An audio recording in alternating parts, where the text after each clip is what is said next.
स्वागत है आपका न्यूज 69 में। मैं हूं आपके साथ अंकिता और बढ़ते हैं इस वक्त की बड़ी खबर की ओर। टीबी के सबसे ज्यादा मरीज भोपाल में मिल रहे हैं। पिछले 3 सालों से इसकी बड़ी वजह यह है कि भोपाल में दूसरे जिलों के लोग भी जांच करने के लिए आते हैं। दूसरी बात यह है कि टीबी के लिए मरीजों की पहचान के लिए जांचें अन्य जिलों के मुकाबले ज्यादा की जाती हैं। अनुमान है कि अनुसार प्रति लाख आबादी पर टीबी के 216 मरीज होते हैं, लेकिन हकीकत इससे 2 गुने मरीज मिल रहे हैं। ऐसे में साफ है कि कई जिलों में जांच की संख्या कम होने की वजह से नए मरीजों की पहचान नहीं हो पा रही है। क्षय रोग विशेषज्ञ डॉक्टर मनोज वर्मा की माने तो उन्होंने कहा कि पहले जांच का दायरा बहुत कम था, अब जांच का दायरा बढ़ा है तो क्षय रोगियों की संख्या भी बढ़ी है।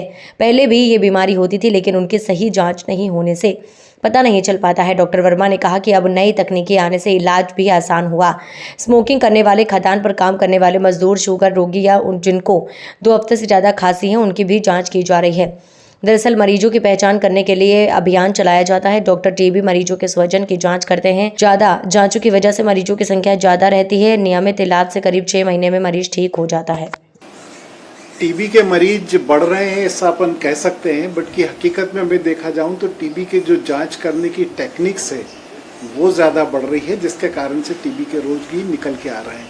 पहले हम जिसको 2 सप्ताह की खांसी होती थी उसकी जांच कराते थे, अब हमारा दायरा बढ़ गया है जिसमें 2 सप्ताह की खांसी हो उसकी भी जांच कराते हैं, 2 सप्ताह का बुखार हो उसकी भी जांच कराते हैं, किसी का वजन कम हो रहा है उसकी भी जांच कराते हैं, किसी को डायबिटिक है उसकी भी जांच कराते हैं, कोई अगर स्मोकिंग करता है उसकी भी हम जांच कराते हैं, कोई खदानों में काम करने वाले श्रमिक भाई हैं उनकी भी जांच कराते हैं। तो हमने जब जांच का दायरा बढ़ाया है तो डेफिनेटली मरीजों की संख्या ज़्यादा निकल के आ रही है, इसलिए ऐसा प्रतीत होता है कि टीबी के मरीज बढ़ रहे हैं।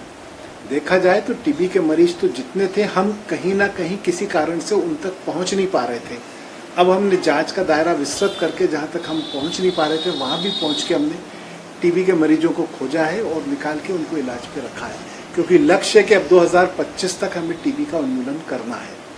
लक्षण की जहाँ तक मैं बात करूँ तो मैंने बताया कि पहले 2 सप्ताह की खांसी थी, अब अगर खांसी के साथ बुखार है या खांसी में खून आ रहा है या सीने के एक्सरे में कोई भी एब्नॉर्मलिटी आ रही है, आपका वज़न कम हो रहा है या बच्चे का वज़न नहीं बढ़ रहा है या शाम को बुखार आ जाता है, लो ग्रेड फीवर कंटिन्यूस बना हुआ है, तो ये सारे लक्षण अगर आप इनमें से कोई भी एक लक्षण है तो आपको जाकर के टीबी की स्क्रीनिंग या अपनी जांच कराना चाहिए। अगर टीबी नहीं आती है तो बहुत अच्छी बात है, और टीबी आती है तो ये भी अच्छी बात है कि आपकी बीमारी बहुत प्रारंभिक अवस्था में पकड़ ली गई है और इसका इलाज बहुत आसानी से किया जा सकता है। इस खबर पर आपकी क्या है राय, हमें कमेंट सेक्शन में जरूर बताएं। तब तक के लिए धन्यवाद।